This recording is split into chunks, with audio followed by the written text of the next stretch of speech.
તો વાવ વિધાનસભા બેઠકના પરિણામ આવી ગયા છે અને જ્યાંથી ભાજપની જીત થઈ છે, પાતળી સરસાઈથી ભાજપે જીત હાંસિલ કરી છે અને 2300 મતથી જીત હાંસિલ કરી છે અને સાથે સાથે મહારાષ્ટ્ર અને ઝારખંડના પણ પરિણામો આવી ગયા છે. મહારાષ્ટ્રમાં જે રીતે પ્રજા સમક્ષ જે મુદ્દા મૂકવામાં આવ્યા હતા એ મુદ્દા ક્યાંક ને ક્યાંક જે પ્રતિક્રિયાઓ આવી એમાં સફળ થયા છે એવું પણ કહી રહ્યા છે અને સાથે સાથે અમે આપણે એ પણ દ્રશ્યો અત્યારે ટીવી સ્ક્રીન ઉપર બતાવી રહ્યા છીએ. વાવ વિધાનસભા બેઠક અને ત્યાં મતગણતરી કેન્દ્ર બહારના અમે આપણે આ દ્રશ્યો બતાવી રહ્યા છીએ, જ્યાં કાર્યકર્તાઓમાં ભાજપના કાર્યકર્તાઓમાં અત્યારે એ ઉત્સાહ સમાતો નથી. ભલે એક પાતળી લીડથી 2500ની લીડથી એ જીત હાંસિલ થઈ છે, પણ આખરે જીત એ જીત હોય છે.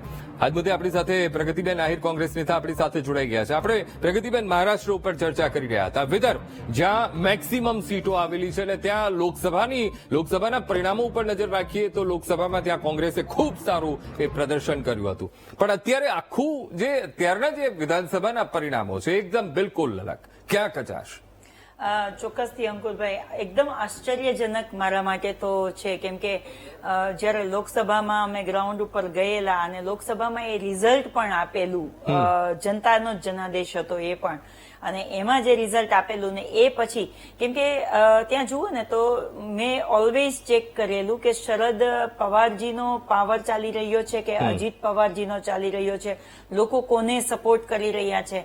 તો મેં એક શરદ પવારજી અને સુપ્રિયા સુલેજી માટેનું જે એક એક્સ્ટ્રીમ લેવલ મેં જોયું હતું લોકોની અંદર, તો એ એક બહુ જ મજબૂતી હતું. સાથે સાથે આપણે ઉદ્ધવ ઠાકરેજી હોય કે આદિત્ય ઠાકરેજી હોય તો એની સામે આપણે શિંદેજીને જોતા હતા, તો ત્યાં એવી જ વાત હતી કે બાગી બની અને સીએમ બનવા માટે થઈને બાગી બની અને એમણે પક્ષની સાથે દ્રોહ કર્યો છે એવી વાત હતી.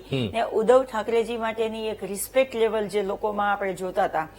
અને ખાસ કરી અને અમારી જ પાર્ટીમાં વાત કરું તો નાના પટોલેજી કે જે ભારતીય જનતા પાર્ટીના ચાલુ સાંસદ હતા, એમણે ખેડૂતોનો અવાજ બન્યા. એટલે ભારતીય જનતા પાર્ટીના નેતાઓને ના ગમ્યું મોદીજી ને શાહજીને, તો એમણે સામેથી રાજીનામું આપી દીધું કે તમે મારા ખેડૂતોની વાત નહીં સાંભળો તો મારે તમારો સાંસદ બી નથી રહેવું. એ ભારતીય જનતા પાર્ટી છોડી અને પછી કોંગ્રેસમાં આવ્યા. કોંગ્રેસમાં આવ્યા એટલે એમને તરત જ કિસાન સેલના ભારત દેશના પ્રમુખ બનાવ્યા. એ ખેડૂતોને મળ્યા, ખેડૂતોના પ્રશ્નોને જાણ્યા અને પછી કોંગ્રેસના મહારાષ્ટ્રના પ્રમુખ બન્યા. પછી એમણે પહેલા મેનિફેસ્ટોમાં ખેડૂતના ન્યાય માટેની વાત કરી કે 3 લાખ સુધીના લોન માફી હશે તો એ અમે લોકો અમારી આપને અટકાવવા માંગીશ. વાવ બેઠક પરથી જે ઉમેદવાર ભાજપના જીત્યા છે સ્વરૂપજી ઠાકોર, તેઓ બોલી રહ્યા છે. સાંભળીએ. આ 18 આલમે જે આશીર્વાદ આપ્યા છે અને 18 આલમનો હું આભાર ખૂબ ખૂબ માનું છું. જે અમારા ખેડૂતો માટે સિંચાઈના પાણીના પ્રશ્નો હોય, રોજગારીના પ્રશ્નો હોય અને જે બાકી નાના મોટા કામ છે તમામને કામોને પ્રાધાન્ય આપશું. પ્રથમ તબક્કામાં અમે પાણીના સિંચાઈનું કામ હોય, રોડ રસ્તાનું કામ હોય, અન્ય તમામ કામોને પ્રાધાન્ય આપશું. નહીં કોઈ લીડ ઘટાડી 18 આલમે ખૂબ લીડ આપી છે. 18 આલમનો હું આશીર્વાદ આપું. કારણ કે કોંગ્રેસ 100% જીતનો વિશ્વાસ હતો અને હું મારા કામથી બેઠો હતો. 100% હું જોઈ રહ્યો હતો. વિશ્વાસ 100% હતો. જીત પાકી એટલે મોડો આવ્યો. જીત બાકી હતી.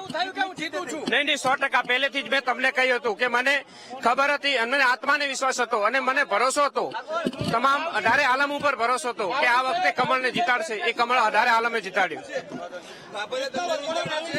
તમામ લોકોએ, આખી વાવ વિધાનસભાની જનતાએ જીત આપી છે. અમે અમારા પાલનપુરથી અમારા કમલમ ખાતેથી કાર્યાલય ખાતેથી નીકળશું અને ગેડા હનુમાન, ધીમા, ધણીધર, લોણસીલા અને ભાભર અને ત્યાંથી ગમડું અને અમારા પાર્ટીના જે આગેવાનો નક્કી કરશે ત્યાંથી અમે વરઘોડો કાઢશું. વાવ વિધાનસભા બેઠક જેમણે જીતી ભાજપના ઉમેદવાર સ્વરૂપજી ઠાકોર અને 2500ની લીડથી તેમણે જીત હાંસિલ કરી છે અને સાથે સાથે એ પણ કહ્યું કે પ્રજાએ મને જીતાડ્યો છે તો જે આપેલા વચન છે એ પૂરા કરવાનો પણ તેઓ પ્રયત્ન કરશે. સાથે સાથે જેટલા પણ કામો બાકી છે અથવા તો જે રજૂઆતો છે એ સરકાર સુધી પહોંચાડવાનો પણ તેઓ પ્રયત્ન કરશે. પ્રગતિબેન, વાવ વિધાનસભા બેઠક ઉપર આપણે આવીએ જ્યારે પ્રચાર પ્રસાર એની ચરમ સીમા ઉપર પહોંચ્યો હતો ત્યારે ભાજપ એક એ આક્ષેપ પણ કરી રહ્યું હતું કે ભાઈ કોંગ્રેસના ઉમેદવાર અહીંયા જીતે પણ અહીંયા કામ કેટલા થયા, અને આ તરફ ભાજપના ઉમેદવાર જ્યારે એ પ્રચાર પ્રસાર માટે જાય છે તો આટલા એ કામ અમે કરીશું. શું લાગી રહ્યું છે કે ક્યાંક ને ક્યાંક આ જે પ્રેશરનું જે રાજકારણ એ ક્યાંક ને ક્યાંક પ્રજાને ભાજપ તરફી કરી નાખ્યા? હું એ બાબતમાં થોડી એટલા માટે સહમત ના થાવ અંકુરભાઈ કે આ વખતે વાવની ચૂંટણી હતી ને એ હું એવું માનું છું ત્યાં સુધી ભારતીય જનતા પાર્ટી કાસ્ટિસિઝમના ઉપર લડેલી હતી. તમે જુઓ તો મુખ્યમંત્રી થી લઈને ગૃહમંત્રી હર્ષભાઈ સંઘવીએ ત્યાં આવીને એવું બોલવું પડે કે આ તો આયાતી ઉમેદવાર છે, તમે એને મત ના આપો, હું બનાસકાંઠાનો છું. પણ એમને એ ખ્યાલ નતો કે ગુલાબસિંહભાઈના દાદા છે એ જયારે ત્યાંથી ઇલેક્શન લડતા હતા ત્યારે એક આખી થરાદ અને વાવ બંને એક જ વિધાનસભા હતી અને ગુલાબભાઈ એમના બધાથી પરિચિત હતા. એટલે જેમ કે ભારતીય જનતા પાર્ટીમાંથી શંકરભાઈ ક્યાં ત્યાંના લોકલ હતા, એ પણ વાવ ચૂંટણી લડવા આવ્યા હતા ને આયાતી ઉમેદવાર તરીકે. એટલે ભારતીય જનતા પાર્ટીએ લોકોની માનસિકતાને બદલવા માટે થઈને એક પરસેપ્શન સેટ કરવા માટે થઈને આવા નિવેદનો કરેલા હતા. અને ભારતીય જનતા પાર્ટીનું આખું મંત્રીમંડળ તમે જોયું હશે કે ત્યાં વાવ વિધાનસભામાં આવી ગયા હતા. તમામ સંગઠનોને ફરજ પાડી દેવામાં આવી હતી કે તમારે વાવ વિધાનસભામાં ઉતરવાનું છે. સામે કોંગ્રેસ પક્ષે પણ અમે અમારી તમામ મહેનત કરી હતી. ગુલાબભાઈ અને ગેનીબેન બંને સર્વસામાન્ય બધાએ સ્વીકારેલા હતા. ભારતીય જનતા પાર્ટીએ એવી બી કોશિશ કરી હતી કે ઠાકરસિંહભાઈ વિરોધમાં છે એવા મેસેજ ચલાવવામાં આવે. એ જગ્યાએ ઠાકરસિંહભાઈએ ખુદે મીડિયા સમક્ષ આવીને કહ્યું હતું કે ભાઈ ગુલાબભાઈ બી અમારો ભાઈ છે અને અમે સમસ્ત બધા સાથે મળીને લડી રહ્યા છે. તો ત્યાં પણ કોંગ્રેસ પાર્ટી એક થઈને લડ્યા હતા. પણ હું કઉ છું ને કે ચૂંટણીમાં હાર જીત તો થઈ શકે. અમને એ છે કે ભાજપના ગઢમાં સરપંચથી સાંસદ સુધી જયારે ભારતીય જનતા પાર્ટી હોય છતાં પણ 19 રાઉન્ડ સુધી ભારતીય જનતા પાર્ટીનું આખું મંત્રીમંડળ, મુખ્યમંત્રી, ગૃહમંત્રી બધા જ ત્યાં હોવા છતાં પણ 19 રાઉન્ડ સુધી ભારતીય જનતા પાર્ટીને એકવાર પણ અમે આગળ ના થવા દીધા. એ અમારી જીત જ કહી શકાય, હું એવું માનું છું ત્યાં સુધી. ઓકે, હવે આગળની રણનીતિ શું રહેશે? ખાસ તો મારે તમારી પાસેથી એ પણ જાણવું છે, કારણ કે ઝારખંડમાં તમને સકારાત્મક પરિણામો મળ્યા. હવે એક તરફ મહારાષ્ટ્રમાં ઘણું બધું કહેવામાં આવતું હતું કે જ્યારે લોકસભાના પરિણામો આવ્યા કે ના, આ વખતની જે વિધાનસભા જે ઇલેક્શન મહારાષ્ટ્રમાં રહેશે એમાં ખૂબ રસાકસી રહેવાની છે, કારણ કે મહાવિકાસ આઘાડી એ ત્રણેય પક્ષ અને સાથી પક્ષો એ મજબૂત સ્થિતિમાં છે અને ક્યાંક ને ક્યાંક જનતાના અભિપ્રાયો પણ એવા આવી રહ્યા હતા ઇલેક્શન પહેલા. ક્યાં કચાશ આ બધી જગ્યામાં રહી ગઈ છે? અમારી કચાસ જ્યાં રહી ગઈ છે એના માટે તો ચોક્કસથી મનોમંથન કરશું અમે અંકલભાઈ. પણ અમારે એ બી કેવું છે કે તમે જુઓ તો હરિયાણાનું ઇલેક્શન કે મહારાષ્ટ્રના ઇલેક્શનમાં તમે ક્યાંય એક જગ્યાએ પણ એવું નહીં સાંભળ્યું હોય કે નરેન્દ્રભાઈ મોદીને જોઈને વોટ આપજો, એ ચહેરાની ઉપર તમે મત આપજો. આ જે ગયું ઇલેક્શન છે એ નરેન્દ્રભાઈ મોદીના નામ ઉપર લડાયું જ નથી. અને મહારાષ્ટ્રનું જે ઇલેક્શન છે ને એ આપણે વર્ષોથી જોતા આવીએ છીએ કે ત્યાં લોકલ પાર્ટીઝ તરીકે એનસીપી કે શિવસેના કે એ લોકોને આપણે થોડું એ લોકો વધારે ત્યાં એમની અસર કરતા હોય છે. અને આ વખતે 6 પક્ષ ઇલેક્શન લડતા હતા. એવું થયું કે ભાજપ, કોંગ્રેસ, એનસીપી ના 2 ગ્રુપ, આપણે શિવસેનાના 2 ગ્રુપ અને ભારતીય જનતા પાર્ટીએ એઝ ઇટ ઇઝ જે આટલા વર્ષોથી કરતા આવ્યા છે કે ડિવાઇડ એન્ડ રૂલ, એટલે એનસીપી ના 2 ભાગ કરી દીધા, શિવસેનાના 2 ભાગ કરી દીધા અને એને તોડી અને પોતાની જાતને, પોતાની પાર્ટીને કેવી રીતે મોટી કરવી અને આપણે રિઝલ્ટમાં બી જોઈ રહ્યા છે કે એનસીપી શિંદે ગ્રુપ હોય કે અજીત પવારજીનું ગ્રુપ હોય એના કરતા ભારતીય જનતા પાર્ટી વધારે બેઠકો લાવી છે. એટલે જે ડિવાઇડ એન્ડ રૂલનો જે જૂનો જે ડેલહાઉસીની નીતિ હતી એ ભારતીય જનતા પાર્ટી કરી રહી છે. અને હું ચોક્કસથી કહું છું અંકુરભાઈ કે ગુજરાતની કે ભારત દેશની જનતાને ત્યારે મતલબ ખ્યાલ આવશે, તમે જોજો કે જેવી રીતે રાજાશાહીમાં ઈસ્ટ ઇન્ડિયા કંપની ધીરે ધીરે અંદર આવતી ગઈ અને ભારત દેશને અંદરથી ફોલી ખાધો હતો, એવી રીતે ભારતીય જનતા પાર્ટીના રાજમાં આ પ્રાઇવેટીકરણ, ખાનગીકરણ એટલી હદે વધી ગયું છે. તમે જુઓ ને કે માનનીય રાહુલ ગાંધીજીએ થોડા દિવસ પહેલા જેવું કહ્યું હતું અદાણી અને મોદીજીનો ફોટો બતાવીને કે બટેંગે તો કટેંગે, અને એના 2 દિવસ પછી જ આપણને ખ્યાલ આવ્યો કે અદાણીજી માટે થઈ અને યુએસએ માંથી અરેસ્ટ વોરંટ આવ્યું છે, ત્યાંના ગુનેગાર છે, અને એના ઉપરથી જ ખ્યાલ આવે છે કે પ્રાઇવેટ કંપનીઓને ભારત દેશની અંદર એટલું બધું મહત્વ આપી દેવામાં આવ્યું છે કે જે ભારત દેશને અંદરથી કોરી ખાશે. ઓકે હિતેન્દ્રભાઈ આપણી સાથે જોડાઈ ગયા છે ભાજપ નેતા. હિતેન્દ્રભાઈ, કઈ રીતે, કારણ કે કોંગ્રેસ આક્ષેપ કરી રહ્યું છે વાવ વિધાનસભા બેઠક ઉપર પણ, અને ખાસ કરીને મહારાષ્ટ્ર વિધાનસભા બેઠકના જે પરિણામો આવ્યા છે, કારણ કે કેટલાક ક્ષેત્રો એવા કે જેમાં લોકસભાના પરિણામો એ કોંગ્રેસ તરફી રહ્યા હતા, એટલે વિધાનસભાના પરિણામોને પણ એ જ રીતે જોવામાં આવતા હતા. પણ હવે પરિણામ અલગ છે, ભાજપ તરફી છે, ભાજપ મહારાષ્ટ્રમાં મોટા પક્ષ તરીકે, અને આ તરફ વાવ વિધાનસભા બેઠક છેલ્લા રાઉન્ડમાં 2500 લીડથી જીત. કઈ રીતે જોઈ રહ્યા છો? જો સૌથી પહેલા તો મહારાષ્ટ્રની જનતાનો, વાવની જનતાનો હૃદયપૂર્વક આભાર માનું છું. સાથે સાથે ઝારખંડથી માંડીને દેશની બધી પેટા ચૂંટણીમાં ભારતીય જનતા પાર્ટીને અભૂતપૂર્વ પ્રેમ આપ્યો છે મતદારોએ. વિકાસની રાજનીતિમાં જે વિશ્વાસ વ્યક્ત કર્યો છે, આદરણીય નરેન્દ્રભાઈ મોદી સાહેબના નેતૃત્વમાં દેશમાં 10 વર્ષથી જે પ્રમાણેની કામગીરી થઈ છે, સરહદી સુરક્ષાની બાબત હોય, આંતરિક સુરક્ષાની બાબત હોય, સૌથી ઝડપથી વિકસતા અર્થતંત્ર તરીકે જીડીપીની દ્રષ્ટિએ સૌથી સમગ્ર વિશ્વમાં સૌથી ઝડપથી વિકસતું આ અર્થતંત્ર બન્યું છે. વૈશ્વિક લેવલે ભારતીય જનતા પાર્ટીની અને ભારતની જે છબી બની છે એના આધારે જનતાએ જે આશીર્વાદ આપ્યા છે એ માટે હૃદયપૂર્વક અભિનંદન પાઠવું છું.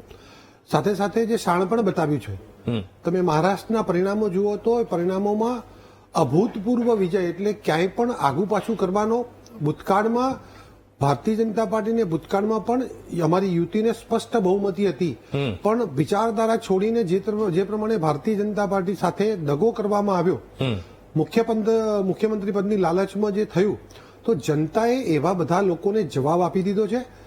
ભારતીય જનતા પાર્ટીની જે યુતિ હતી એણે જે એકતા બતાવી છે, એકબીજાના મતો એકબીજામાં સાચા અર્થમાં ટ્રાન્સફર થયા છે, એકબીજાને ગઠબંધનનો ધર્મ સાચા અર્થમાં નિભાવ્યો છે, અને એના પરિણામે ત્યાં ભારતીય જનતા પાર્ટી અને એના સહયોગીઓનો વિજય થયો છે. જે પ્રમાણે મહારાષ્ટ્રની જનતાએ એ પણ નક્કી કર્યું છે કે સાચી શિવસેના કોણ, સાચી એનસીપી કોણ, અને આ ગઠબંધનમાં સાથે રહીને ચાલવામાં સૌનો સાથ, સૌનો વિકાસને જે પરિભાષા છે એને સાર્થક કરી છે.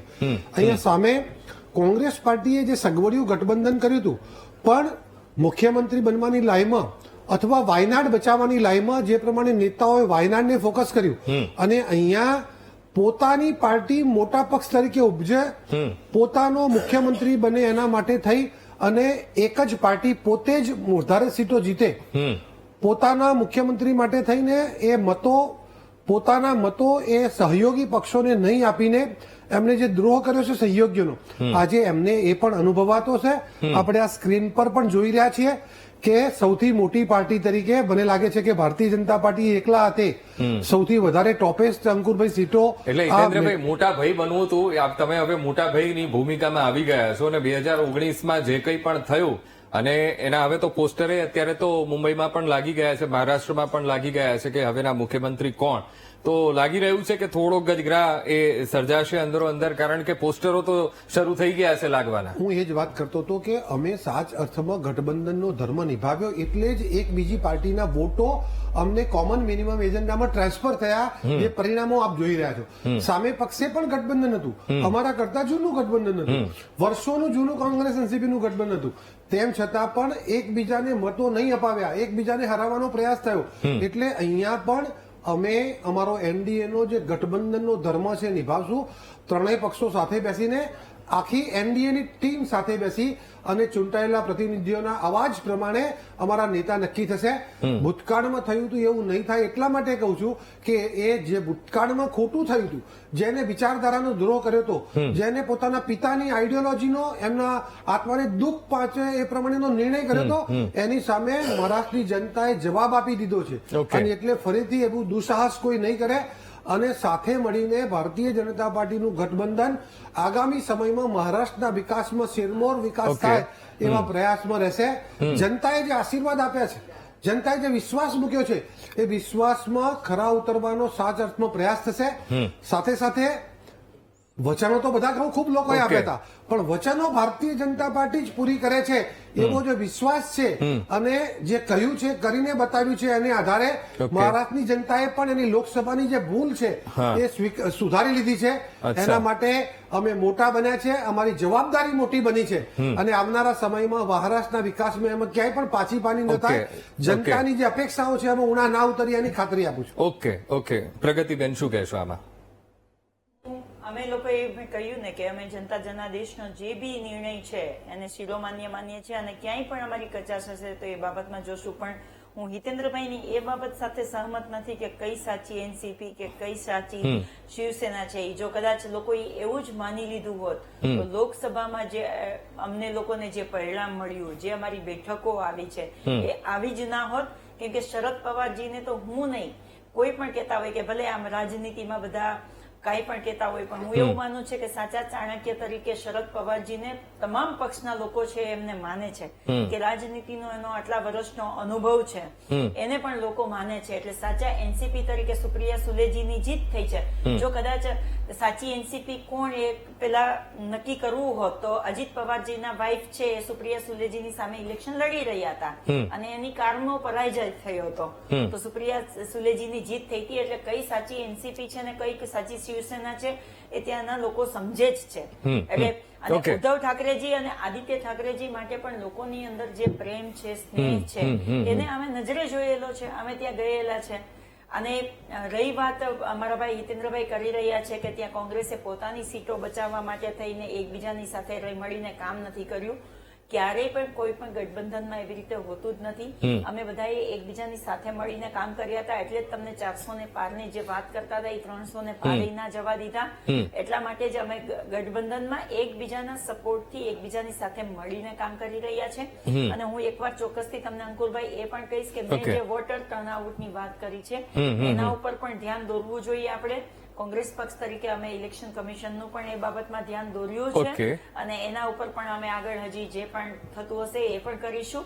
Okay. પણ અમને જે જનાદેશ મળ્યો છે અમે શિરોમાન્ય માની અને આગળની રણનીતિ તૈયાર કરી. ઓકે હિતેન્દ્રભાઈ, મહારાષ્ટ્રમાં તો મોજ પડાઈ દીધી જનતાએ, પણ ઝારખંડમાં ઓપરેશન લોટસ એ ક્યાંય સફળ નથી થયું. એટલે હવે લાગી રહ્યું છે કે હવે ચિંતન કરવાનું ત્યાં જરૂર છે, કારણ કે દમખમ ત્યાં ખૂબ ઝારખંડમાં વાપરવામાં આવ્યું હતું પણ ક્યાંક એ સફળતાના એ શિરે એ ન પહોંચી શક્યું. કયા કારણો અને કારણોનો કેવો હવે અભ્યાસ થશે? નો ડાઉટ સમગ્ર દેશમાં કેટલીક બેઠકોની પેટા ચૂંટણીઓ, 2 લોકસભાની ચૂંટણીઓ અને ઝારખંડ અને મહારાષ્ટ્રની વિધાનસભાની ચૂંટણી હતી. મતદારોનો વિશ્વાસ સંપાદન કરવામાં અથવા અમારો એજન્ડા એમના સુધી પહોંચાડવામાં અને વિશ્વાસ અપાવવામાં ઝારખંડમાં અમે થોડા ઉના ઉતર્યા છીએ અને ચોક્કસ એનું પણ મનોમંથન કરશું.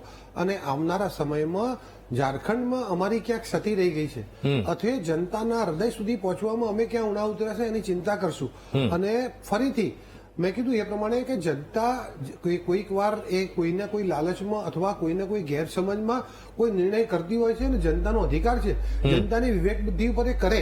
પણ તમે જુઓ રાજસ્થાન, મધ્યપ્રદેશ, છત્તીસગઢમાં 18માં ચૂંટણી આવી, અમે હારી ગયા. 19માં ત્યાં ખાતું ના ખોલ્યું.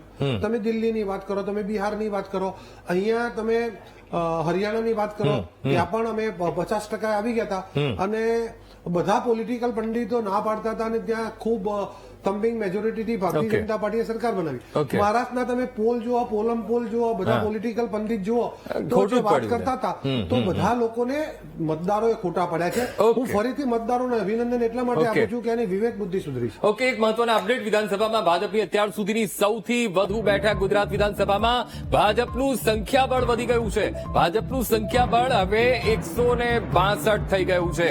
કોંગ્રેસની વિધાનસભામાં ઇતિહાસમાં સૌથી ઓછી સંખ્યા અને વિધાનસભામાં કોંગ્રેસનું સંખ્યાબળ માત્ર હવે 11 રહીને ઉભું રહી ગયું છે. વિધાનસભામાં ભાજપની અત્યાર સુધીની સૌથી વધુ બેઠક અને હવે એ આંકડો 162 સુધી પહોંચી ગયો છે. ગુજરાત વિધાનસભામાં ભાજપનું સંખ્યાબળ એ વધી ગયું છે 162 અને કોંગ્રેસની વિધાનસભામાં ઇતિહાસમાં સૌથી આ ઓછી સંખ્યા માત્ર 11 પર રહીને ઉભી રહી છે કોંગ્રેસ વિધાનસભામાં.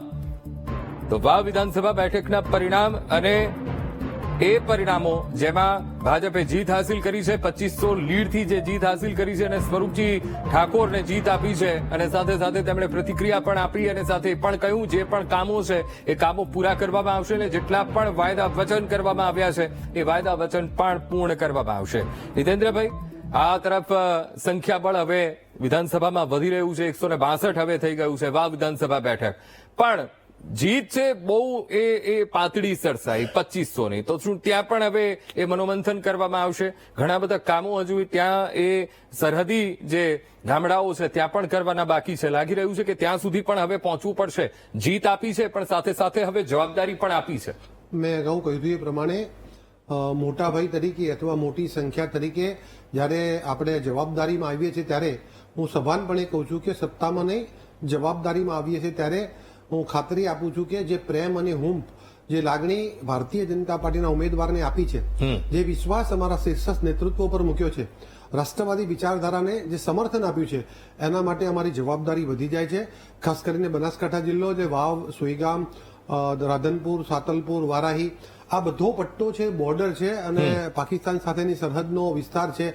સલામતી, બોર્ડરની સલામતી, આંતરિક સુરક્ષા, આ બધા મુદ્દા ઉપર ભારતીય જનતા પાર્ટી ઉપર જનતાએ વિશ્વાસ મૂક્યો છે. ત્યારે આ બધી બાબતોને લઈને, વિકાસની સાથે સાથે આ સુરક્ષાની બાબતોને લઈને પણ ભારતીય જનતા પાર્ટી ચિંતિત છે અને એ બાબતમાં જનતાની જે અપેક્ષા છે, અમારા પર ભરોસો મૂકવાનું જે કારણ છે, એમાં એમને ખોટા નહીં પડવા દઈએ, એમનો ભરોસોમાં ઊણા નહીં ઉતરીએ અને બનાસકાંઠાનો જે વિકાસ પાછલા વર્ષોમાં ગુજરાતમાં થયો છે, મને કહેતા આનંદ થાય છે કે કૃષિના ક્ષેત્રમાં સમગ્ર ગુજરાતમાં સૌથી સારું ડ્રીપ ઇરિગેશનનું કામ, સૌથી સારું બાગાયતનું કામ, સૌથી સારા વીજળીના કનેક્શનોનું કામ તો બનાસકાંઠામાં થયું છે. સિંચાઈનું કામ પણ, નહેરોનું કામ બનાસકાંઠામાં થયું છે અને એના પરિણામે બનાસકાંઠાની જનતાએ ભારતીય જનતા પાર્ટીને પુનઃ આશીર્વાદ આપ્યા છે.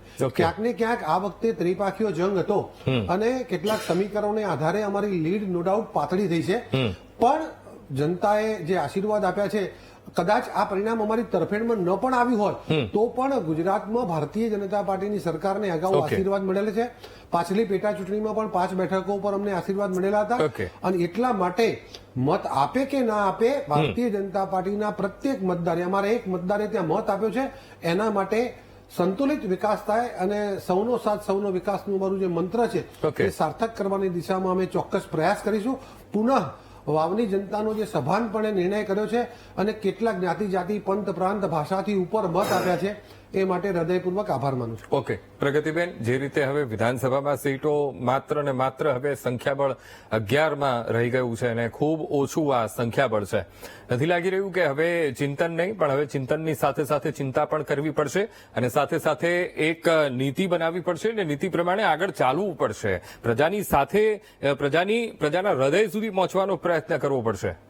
જી અંકુરભાઈ, તમે જોયું હશે કે જયારે માનનીય રાહુલ ગાંધીજી કોંગ્રેસ ભવન આવ્યા હતા અને તે દિવસે એમણે વાત કરી હતી કે 2017માં જયારે ઇલેક્શન લડતા હતા ત્યારે મેં ખુદે અહીંયા પ્રચાર કરેલો હતો અને ફર્યા હતા તો એનું રિઝલ્ટ પણ મળ્યું હતું અને 2022માં ભારત જોડો યાત્રા હતી, એના કારણે 2 વાર જ રાહુલ ગાંધીજી અહીંયા આવી શક્યા હતા પ્રચારમાં, વધારે નતા આવી શક્યા, પણ એને લાઈક એવી ટકોર પણ કરી હતી કે ખેર આમ લાસ્ટ ટાઈમ તો ઇલેક્શન લડે નહીં થે, તો એના માટે થઈ અને અત્યારે રાહુલજીએ તે દિવસે એક ટકોર પણ કરી હતી અમને લોકોને કે ભાઈ હવે અત્યારથી તમારે વિધાનસભાની તૈયારીની શરૂઆત કરી દેવી પડશે, મહેનત કરવી પડશે, સંગઠનમાં થોડું જોવું પડશે. તો એ પછી સતત માનનીય શક્તિભાઈ એ સંગઠન ઉપર થોડો ભાર મૂકીને સંગઠનને વિસ્તૃત કરીને એમની ટ્રેનિંગ્સ અપાવીને અત્યારે સંગઠનને મજબૂત બનાવી અને જે એક વિધાનસભા છે એના ઉપર ફોકસ કરી રહ્યા છે. સાથે સાથે તાલુકા પંચાયત, જિલ્લા પંચાયત એ ઇલેક્શન પણ હમણાં નજીકના સમયમાં આવી રહ્યા છે, ત્યારે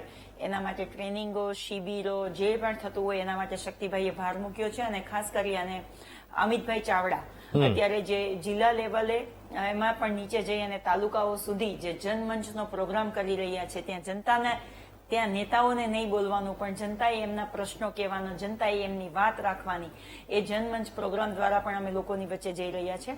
અમે ચિંતા પણ કરીએ છીએ, ચિંતન પણ કરીએ છીએ અને 2027 સુધીમાં અમે લોકો મજબૂતીથી ફરીથી અમે બેકઅપ કરીએ એવી આશા પણ રાખી રહી છે. ઓકે ખાસ કરીને હિતેન્દ્રભાઈ, જે રીતે વાવ વિધાનસભા બેઠક અને પ્રચાર પ્રસાર અને એક આંતર વિગ્રહની પણ એક ચર્ચા ઉઠી હતી કે અંદર એક નાનો કલહ એ પક્ષમાં ભાજપમાં એ ચાલી રહ્યો છે, પણ એ બધી વસ્તુ અત્યારે સાઈડમાં છે ને અત્યારે જીત કહેવામાં આવતી હોય છે ને અત્યારે જે જીત ભાજપને મળી છે, પણ હજુ પણ વાવના જે છેવાડાના જે ગામડા છે એ ગામડાની સ્થિતિ ખૂબ એ દયનીય છે. લાગી રહ્યું છે કે હવે છેવાડાના માણસ સુધી પહોંચવાનો પ્રયત્ન ત્યાં કરવો પડશે.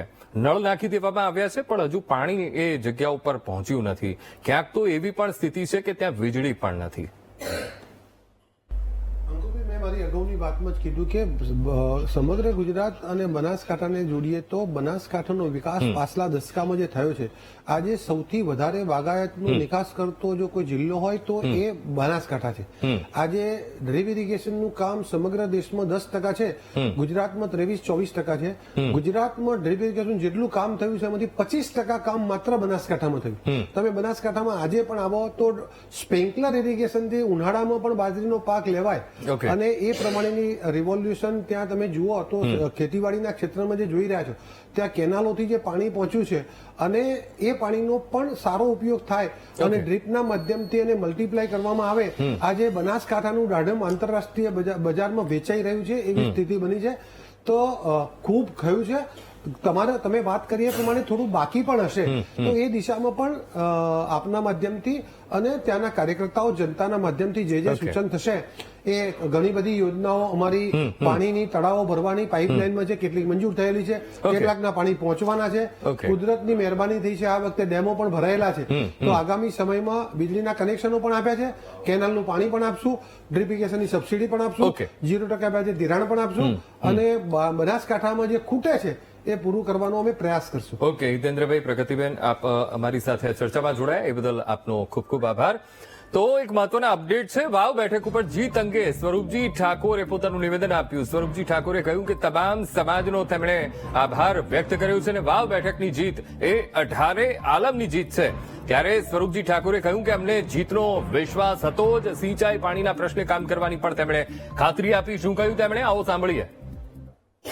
વિધાનસભાના તમામ મંડળના તમામ હોદ્દેદારોનો, પ્રજાજનોનો, 18 આલમનો અને તમામે તમામ જે લોકો બહારથી અમારા પરિવાર ભારતીય જનતા પાર્ટીના પરિવારના લોકો જે આશીર્વાદ આપવા આવ્યા હતા એમનો તમામનો હું દિલથી આભાર માનું છું.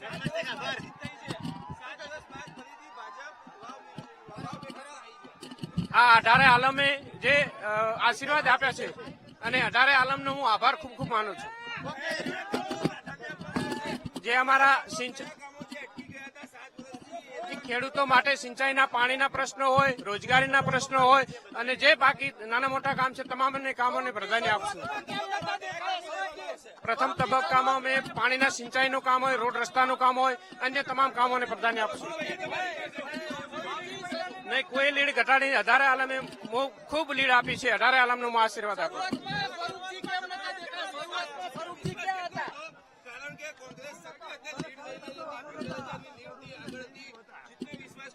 100% જીતનો વિશ્વાસ હતો અને હું મારા કામથી બેઠો હતો. 100% હું જોઈ રહ્યો હતો. વિશ્વાસ 100% હતો. જીત પાકી હતી એટલે મોડો આવ્યો. જીત પાકી હતી.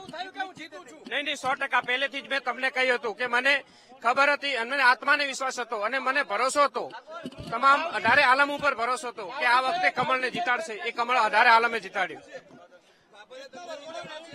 તમામ લોકોએ, આખી વાવ વિધાનસભાની જનતાએ જીત આપી છે.